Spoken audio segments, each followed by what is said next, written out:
I so want to like this band. I really, really do. And it has guys in it that you are friends with. It has guys in it that I'm friends with.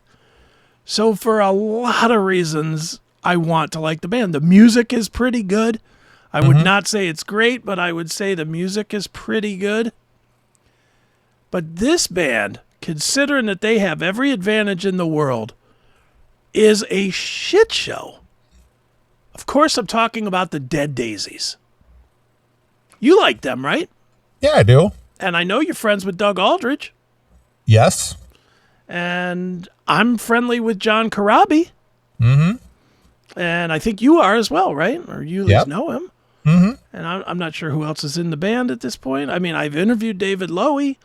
Michael Devon, I do not know. And who's the other guy? I don't know who the other guy is. But we know guys in this band. We want to support this band. We like the band. But look at this fucking headline. John Corabi isn't sure he is employed by the Dead Daisies. Well, I mean, is it... Here's the thing, and we've talked about this. Mm-hmm. Is this really a band? This is a project. Well, I mean, they tour, so I mean... Yeah, but I mean, they're not... When you think about a band, you think about, a cohesive... Well, do you, though? I mean, what is Megadeth?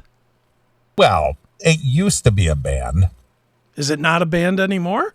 No, it's a Dave Mustaine project. All right. It's like Wasp. Wasp is not a band. You don't think... I think if you asked them, they would tell you they're absolutely a band.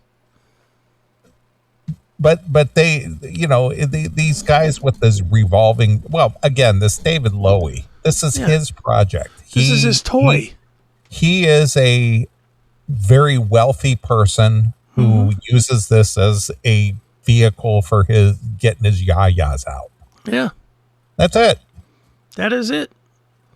I don't think he's making a living as a band. No, he's like, whatever it is that he does. I mean, when you can bring in a Glenn Hughes to do a couple of records with you, and then Glenn is off doing his own Glenn Hughes thing, and then they bring John Corabi back in, and they, that kind of stuff. It's a project. It's just a revolving door project. I guess. I don't know. When I read you these quotes, John Corabi sure thinks it's a band. So I don't know. Do you think it was a band when he was out and Glenn Hughes was in? Yes, and that's sort of the problem. Glenn, I don't know, you may not have seen this. They announced today or yesterday or the day before that they're doing another Glenn Hughes show in LA or somewhere. Yeah, they did one here at the Arcada a couple of weeks ago. And now they're doing another one. So somebody was interviewing Corabi and asked Corabi, what the fuck's going on? And I'll read it to you and you tell me. I think he's so fired, and he doesn't want to shit on him because he might want the callback. But I think he's been let go again and nobody's telling him. Mm-hmm. Or the wind is blowing a certain direction and this David Lowy guy wants to work with Glenn Hughes.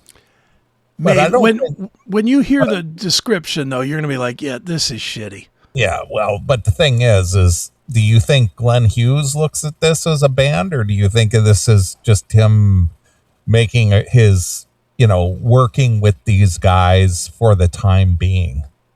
Well, I think Glenn Hughes always thinks Glenn Hughes is the center of everything. That's correct. Glenn Hughes is the center that everybody orbits around. Right. Not David Lowy. If David Lowy's in a band with Glenn Hughes is still the goddamn son. Well, of course he is. And I think Hughes does it for money, honestly.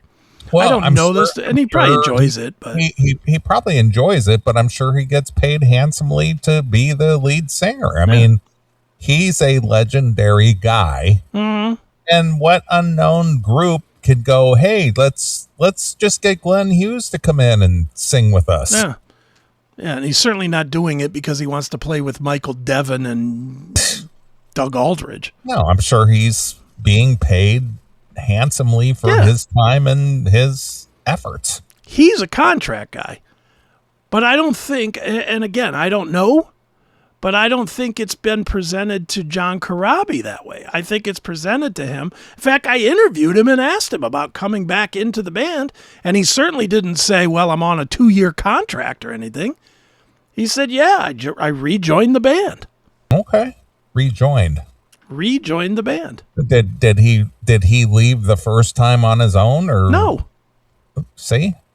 No, he was fired. He's like, well, we're going to work with Glenn for a while. Yeah.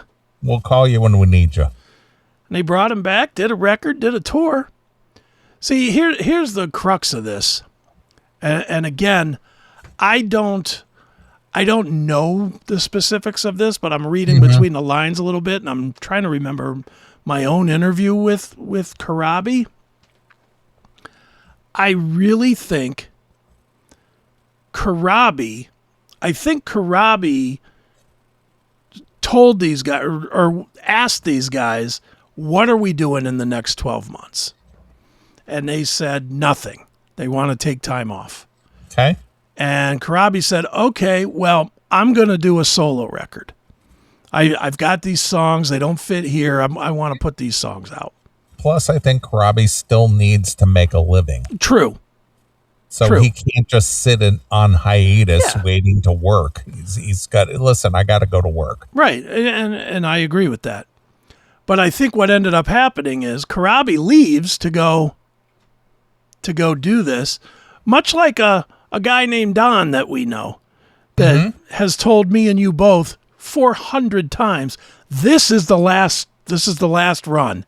This is the last set of shows. This is the last year. How many times have we heard that from Don? And then at the end of the year, it's like, you know what? Maybe I'm ready to do something else. Yeah. And you know, he clarified that, I think, in an interview not long ago. He says, well, when I said we were winding down, I mean, we're winding down the number of shows we'll do a year. Yeah. You know, but that's not what he said. No, he can spin it any way he wants to down the road. But it's no different than Lynch saying, this is the last run for Lynch Mob, and then next thing you know, hey, there's a new Lynch Mob record. Yeah, same thing. Same exact thing. And I think that's what's going on here. I think Lowy committed to taking a year off. Mm-hmm. So Corabi filled it with solo record and solo shows. Because he's off in Europe or somewhere. He put together an all-star band with, I think, Marco Mendoza and a bunch of hotshot players are playing with him. He's out on the road, and then all of a sudden, Lowy either had a change of heart or sees Corabi out there and is like, well, what the fuck? He should be here if he's going to be out playing. And then changed up and said, well, hey, Glenn, what are you doing right now? You doing anything? Come on back in. Let's do some gigs. Well, this is what happened with, and you remember back in the early part of the 2000s, right after LA Guns released Waking the Dead, and Tracy joined up with Nikki Sixx to do the Brides of Destruction. Well, he wanted the other guys in LA Guns to take a hiatus. Right. While he went to go work with Brides of Destruction, and they were just like, well, we gotta work. We gotta eat too.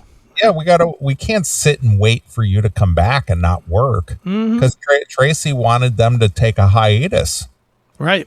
And Phil and Steve were like, well, what are we supposed to do while you're off running around with Nikki Sixx? Well, I'll come back. See, what I'm going to do is I'm going to work with Nikki Sixx in Brides of Destruction. Right. And while I'm away, this is going to help raise the profile of LA Guns. And then when I come back to LA Guns, then hopefully we'll get, some bigger gigs or opening slots or, bigger tour or something, Right. And the rest of the guys were like, fuck that. We're going to sit at home doing nothing and not make a dime and not do anything while we wait for Tracy to come back. And they just said, well, okay, we'll get Stacey Blades and we'll continue on. And that's what caused that big rift for a while.